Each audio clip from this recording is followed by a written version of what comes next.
Over these past couple of years, we've had a lot of underrated players that people seem not to talk about. They could be underrated because of the team they're on, or maybe a situation, or maybe they're just not that good, but some people think they are. Some people like to go off stats, which I do not agree with whatsoever, because stats do not tell the full story, and sometimes some players are not ones to fill up the stat sheet, which is the case for Draymond Green, who is one of the most underrated basketball players in the NBA. And if you ask me, I think he's the most underrated player of all time. Imagine being a 3-time All-Star, a 3-time NBA champion, and a gold medalist. And imagine being a very important part of that team just for every single season for people to doubt your greatness. Some people years ago would have said that Draymond Green was the reason that the Warriors almost broke up. Some would say that he's honestly overrated and he's not that good of a player, but I highly disagree, and in this video I want to showcase to you guys why Draymond Green is so valuable, because he means a lot more to the Warriors than you might think.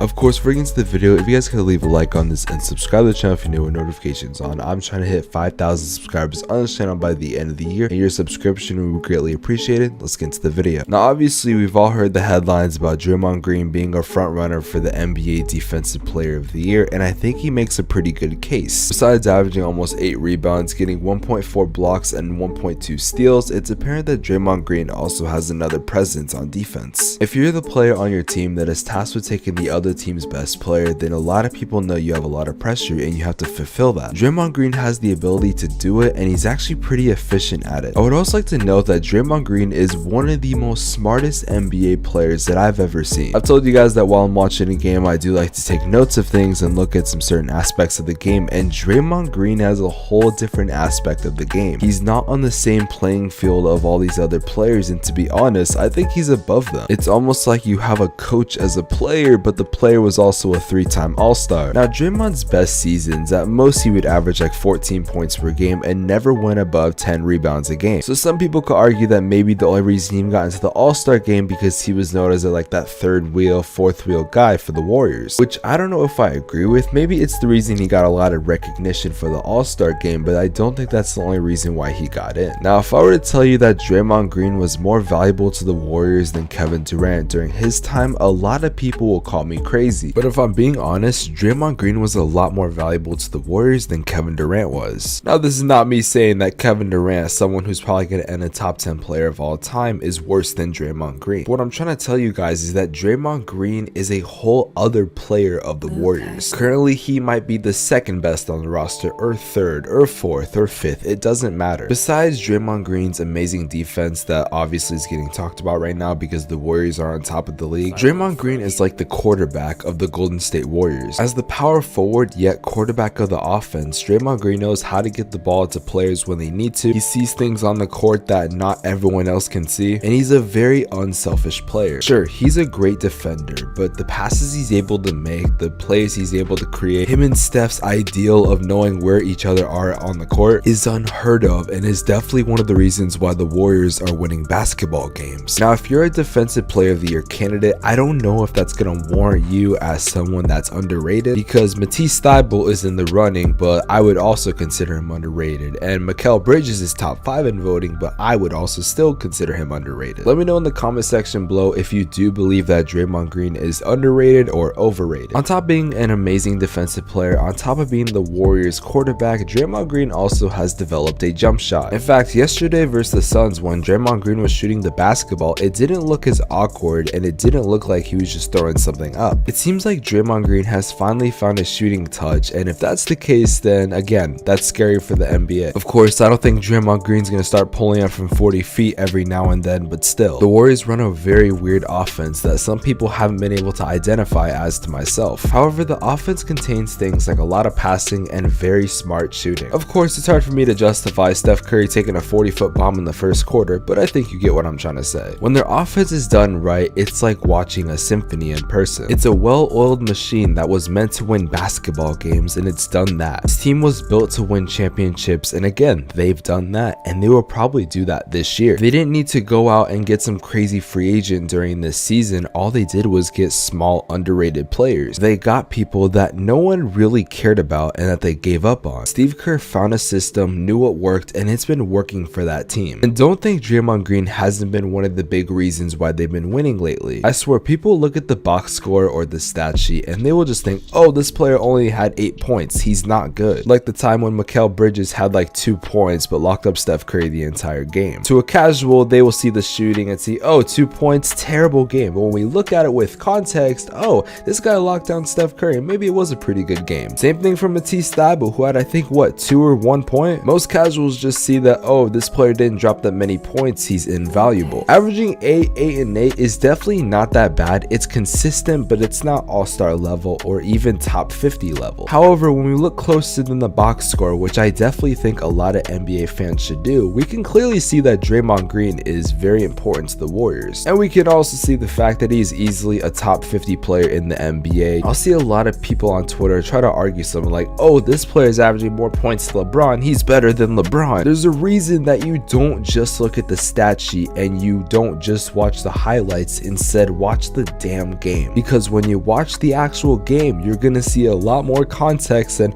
oh, this player went 10 for 21 on shooting and did 30 points. Maybe he started 0 for 11 but then made 10 straight shots and was able to help his team win while playing some good defense. But of course, if it's a 30-point game, then it's a 30-point game and it's not seen for its actual value. That's why watching the highlights of a game doesn't make you a basketball professionalist. Now listen, I understand that not everyone can catch every single NBA game like I can. The only difference is I do this for a living, so that's the only reason why I watch like every single NBA game religiously. Plus, I genuinely love the sport of basketball in itself. Now I know not every single person does think, oh, Draymond Green's not a good player just because of his stats or the box score, and some people might think that he's the most valuable player on the Warriors besides Steph Curry. But his leadership and his intensity, again, is something you're not going to see on the stat sheet, but is honestly a way more than a couple 3-pointers. Draymond's not going to go out there and get you 30, 12, and 10, but he's going to get you 6, 10, and 4 while playing good enough defense to help you guys win. Give intensity. See that moment of like, wow, this man is a lot more talented than we give him credit for. Of course, I'm not trying to tell you that Draymond Green is better than Steph Curry or Klay Thompson or all these other players. And Draymond Green may never make it to another All-Star game or win Defensive Player of the Year or All-NBA team, All-Defensive team, whatever. Even with no stats, even with no more accolades, Draymond Green is still going to be one of the best players on that team. Some people will say, oh, he looks stupid or sounds stupid, but if you actually listen to Draymond Green talk with your ears open and mouth closed like we're in kindergarten, you're probably gonna learn some things that you didn't even know, whether it's about basketball or life or just straight up anything. And that's why Draymond Green is the most underrated player in basketball. Now, ladies and gentlemen, if you guys did enjoy this video, make sure you do leave a like on it and subscribe to the channel if you're new with notifications on. I've been wanting to cover a player like Draymond Green for the longest time, but I just didn't think that it'd be possible. But then I started to look at some more aspects of his game and be like, you know what, I really want to talk about him. But with that being said, if you guys did enjoy this, you guys already know what to do. Anyways, I'll see you guys in the next video. Have an amazing day. Take care. Cue that outro for the one time. Everybody fuck with me cause I got a check. I ain't going hard enough. My mama told me go harder. I'ma pull up with a 45 and I'm chopper.